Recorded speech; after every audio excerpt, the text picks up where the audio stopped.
Once more into the fray, into the last good fight I'll ever know.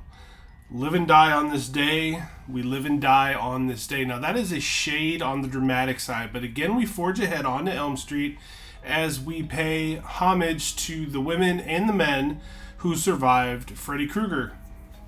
Burnt up asshole that he is. And when we speak of the around 5 on this channel, we're talking about finding out the 5 best would-be or eventual victims of some of horror's most horrid tales. I mean, the worst of the worst. And ranking final girls can be a really good time, but we all know that when you get to Springwood, it's always going to be Nancy Thompson.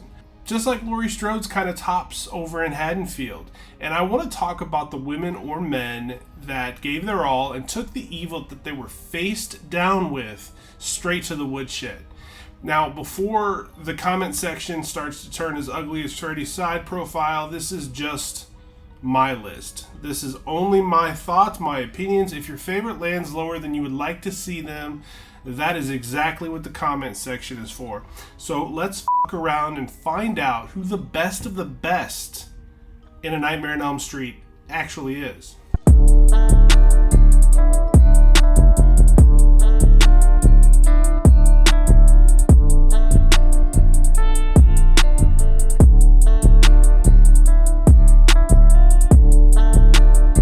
You're going to have to forgive me.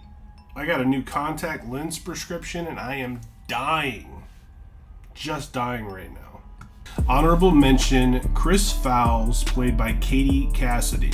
This role is technically Tina from the 1984 classic in every way that it could be. Katie Cassidy did wind up getting a lot more screen time than Amanda Weiss did, and I gotta say I very much appreciate that fact because she is the brightest part of what really is a dull and sort of uninspired remake. And you'd have to just put yourself in my shoes, imagine my sorrow when I learned that the team that gave us the 2003 amazing Texas Chainsaw Massacre reboot, as well as what I thought was an awesome makeover to Crystal Lake, to Jason Voorhees, and to our Friday the 13th franchise in 2009.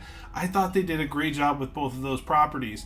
And then this rolled out to us. What game do you want to play next? Fuck you. Ooh, sounds like fun. Now listen, I'm not going to sit here and start complaining about what was. We're going to give credit to Chris and what she did in this movie, even though of all the things that the 2010 movie got wrong, the most egregious, I have to say, is not completely hanging that left and letting Chris be our final girl instead of whatever version of Nancy that wound up being.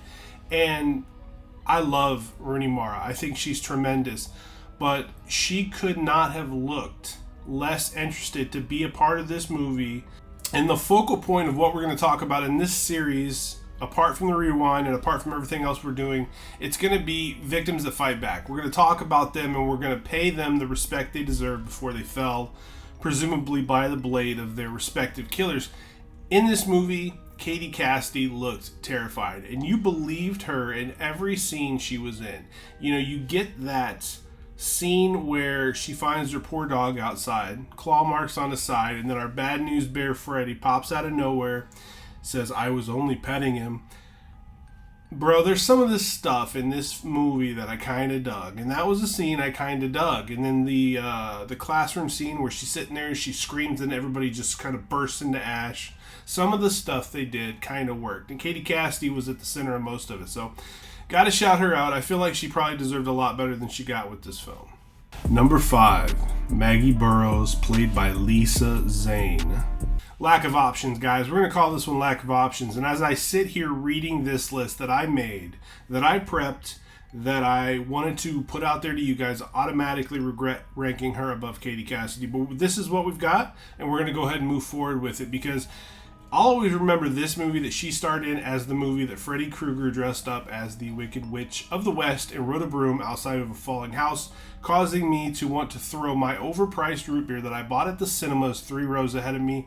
By this point, we are full-blown comedy Krueger, and I did not appreciate it. I was very perturbed from the get-go of this film.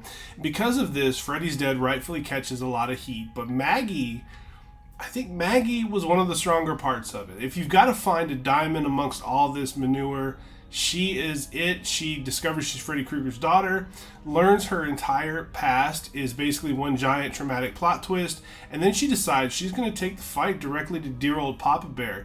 And it's a lot to process for somebody that woke up thinking this was just another normal Tuesday morning.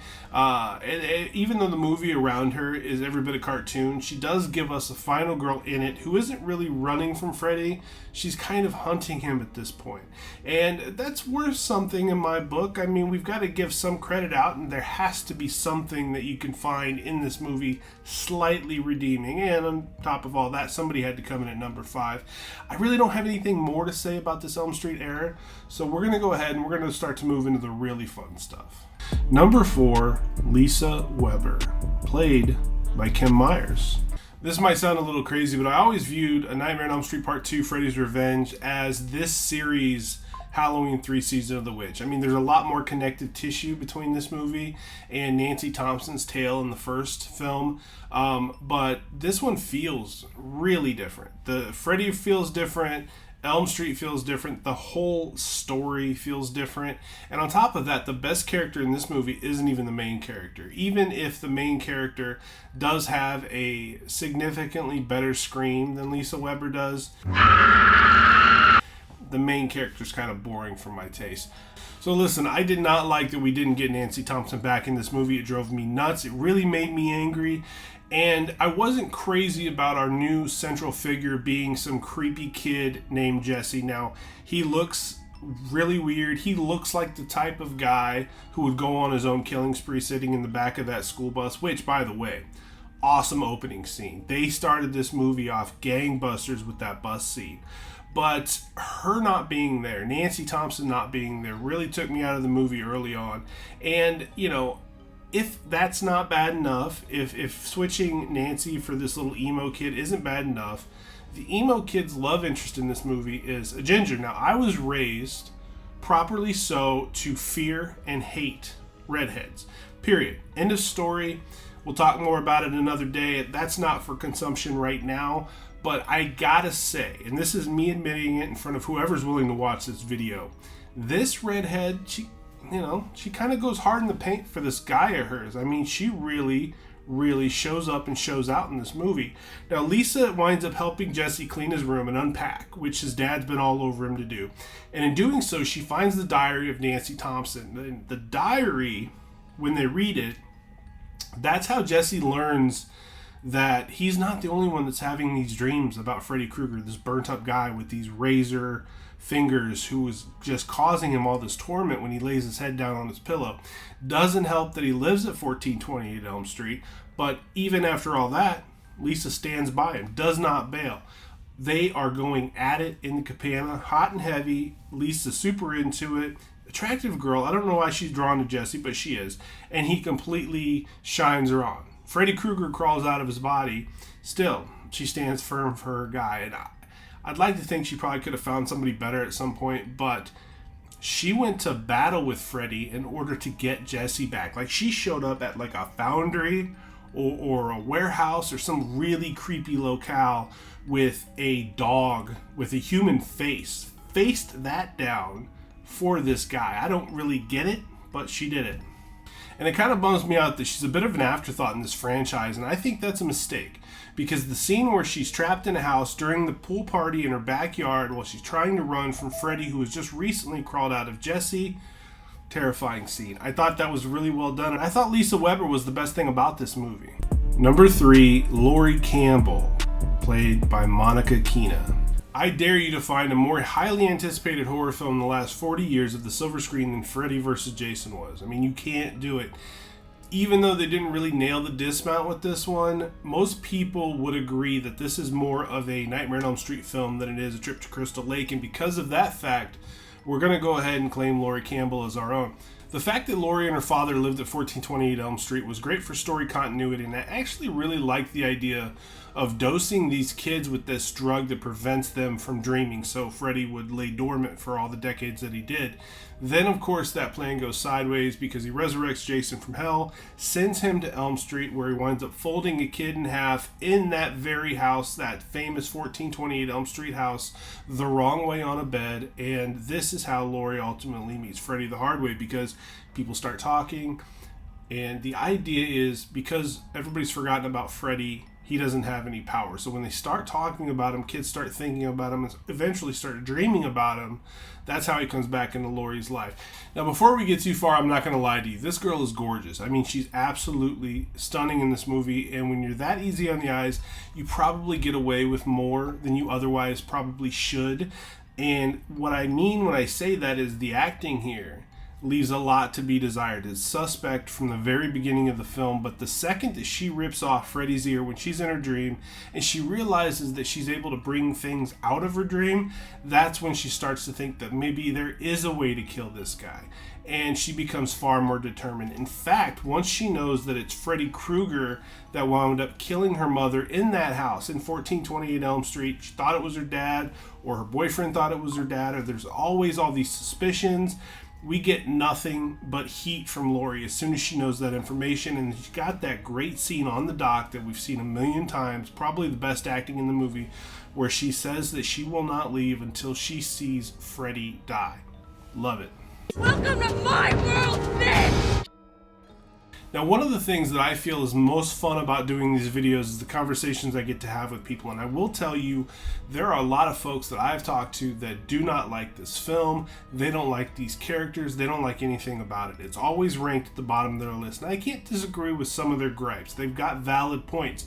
But as a character, if you take on Jason Voorhees and you just end up washing that down with a matinee of Freddy Krueger all in the same film, you deserve some sort of recognition, even if it is on a silly list called the Around 5. Welcome to number 3. Laurie Campbell, you absolutely deserve to be here. Number 2, Kristen Parker, played by Patricia Arquette, later played by Tuesday Knight. There's a lot that goes into the decision to put this character this high on this list, so hang with me for just a moment. And I can remember how excited I was as a young man reading my issue of Fangoria magazine that talked about A Nightmare on Elm Street, Part 3, The Dream Warriors, and more specifically the return of Heather Langenkamp as our beloved Nancy Thompson. We missed her in Part 2, and here was Part 3 rounding the corner, and she's back for it. Then, out of nowhere, really, comes Patricia Arquette as Kristen Parker, and the Freddy Krueger world was turned upside down forever because of what this woman was able to do. We get a gnarly attack in the bathroom of Kristen Parker's home that is made to look like Kristen has tried to kill herself, and this gets her institutionalized and brings Nancy back into the fold as a psych grad who is there to help kids better understand their nightmares. Little does Nancy know, though, that Kristen has this strange ability to bring people into her dreams, and does so in one of my favorite sequences in all of horror history. Oh my God. Patricia Arquette is absolutely awesome here, and even as a young fan, you're watching this and you kind of realize that she's probably going to go on to do much bigger things. She's a tremendous actress, but that closing segment of the movie where she's holding the dying body of Nancy in her arms and she's sobbing and she's telling her, "I'm going to dream you into a beautiful dream," is a heart-wrenching scene. And when you feel that in a scary movie, when you feel that kind of emotion in a horror movie, they've really done something special, and you feel great. You know, you hate that Nancy's gone, but you feel really strong about still having Kristen around. Until, of course, we get to Part 4. Now, I'm probably meaner to Tuesday Knight than I should be, because I do think she really tries here.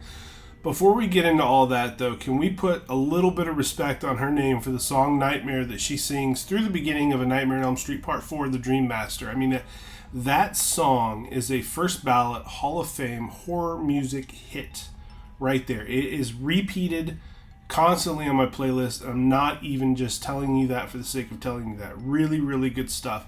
To the best of my knowledge, though, this is the first time in the franchise that one character has been in 2 straight films. And unfortunately, Kristen is an afterthought that doesn't even make it halfway into this movie before she winds up passing her powers to the next final girl in a very weird scene just before she gets barbecued by Freddy. I absolutely love this character, and I don't mind telling you that if this is Patricia Arquette coming back for Part 4, Kristen Parker could very well be number 1 on this list. As it sits, though, all that aside, it's time to get a shade controversial here. We have a tie. And I just know you guys are sitting there and you got both hands going and you're watching. You know what? Who did I leave off the list? Because there's two obvious names left. And there's only one spot. We're going to go ahead and cheat, and we're going to be easy about it. Because the top spot in the Around 5 belongs to two very different but very accomplished women in the world of nightmares. Number 1, Nancy Thompson, played by Heather Langenkamp. We're going to go ahead and talk about Nancy first because I feel like she's always talked about last. So let's mix things up, get a little spicy for a minute. The way A Nightmare on Elm Street started back in 1984, it looks like Tina was going to end up being our final girl for the film. She got a lot of screen time in the beginning, and she was right in the thick of things from the get-go. And this might be a hunch, but this feels like the first time we really leaned into that trope of slutty girl gets killed while virginal girl survives. I mean, I guess Halloween did it too back in 78 a little bit, but I don't really know if Nancy was pure though, because she was dating a character that looked like Johnny Depp, and there's not really an era in Johnny Depp's life where his, schwanz wasn't a heat-seeking missile. Not that we're going to talk about Johnny Depp and his body parts. This is not that kind of video. We're going to get back to Nancy. I'm just saying. Nancy ends up becoming Freddy's real first on-screen test, and once she loses her friend Tina, as well as learning that she lived in Freddy's old house, it was strictly coffee and caffeine pills from that point on. And the thing about this final girl, though, is she didn't just stay awake and hope for the best. She sort of went on the offensive because she was in a sleep study that her mom set up for her, and that's when she realized that she could grab a hold of this guy and bring something out of a dream, because I believe she brings his hat out of a bad dream. So then she goes full-blown Home Alone in preparation for Freddy's re-entry into her world and booby traps the entire house. Now, she deals Freddy Krueger an ass-whooping the likes of we haven't really ever seen before, and it cemented her place, I feel like, in horror history. Then, of course, Wes Craven's New Nightmare comes out, and I was completely knocked on my ass by what they did with this movie, because she's no longer Nancy. She's playing herself, Heather Langenkamp, or a version of Heather Langenkamp, with the idea being that Freddy Krueger is this evil entity that has found a way out of the cinema world and into our own. Now, naturally, this evil decides he's going to target Heather, target her son Dylan, and I gotta tell you, man, even as I sit here and talk about it, I've seen the movie 100 times, talked about it 100 times. It's a really, really cool idea, and I like the way they implemented the whole thing.